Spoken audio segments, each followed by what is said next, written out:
Hello everyone, good morning, welcome back my another mini vlog. আমি আগের দিন mini vlog দিইনি বলে তাই জন্য অনেকেই আমাকে ডিএম করেছিল যে দিদি তুমি কেন মিনি ভ্লগ দিলে না। তো তার সাম রিজন আছে, তো সেই রিজনটা একটু পার্সোনাল, তাই তোমাদের সাথে শেয়ার করতে পারছি না।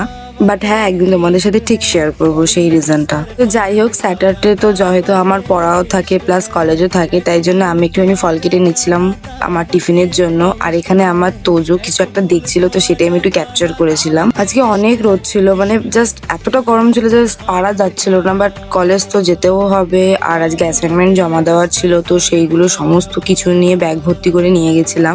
অনেকটা স্ট্রাগল করে কলেজে পৌঁছানোর পর কলেজে একটুখানি আরাম পাই, কারণ কলেজে হয়তো আমাদের এসি আছে, ওর জন্য একটুখানি আরাম পাই। কিন্তু আবার যখন বেরোবো তখন একদম শেষ হয়ে যাব।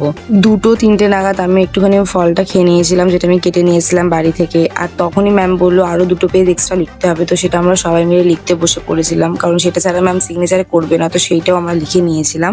এগুলো হয়ে যাওয়ার পর ওই 4টে নাগাদ আমরা কলেজ থেকে সবাই বেরোই, কারণ এবার আমাদেরকে পড়তে যেতে হবে। তো ফাইনালি আমরা পড়তে চলে এসেছি। আর সত্যি বলতে এত সুন্দর স্কিনটা গ্লো করছিল এই সূর্যের আলোতে।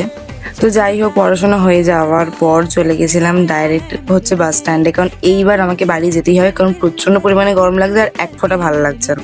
বাড়িতে এসে দেখি পাড়াতে এত সুন্দর করে লাইটিং করেছে, মেবি ইস্ট বেঙ্গল জিতে গেছে বলে। তো যাই হোক, তো বাড়িতে এসে আমি খেয়ে দিয়ে ফ্রেশ হয়ে নিলাম। দ্যাটস ইট, দেখা হচ্ছে অন্য vlog।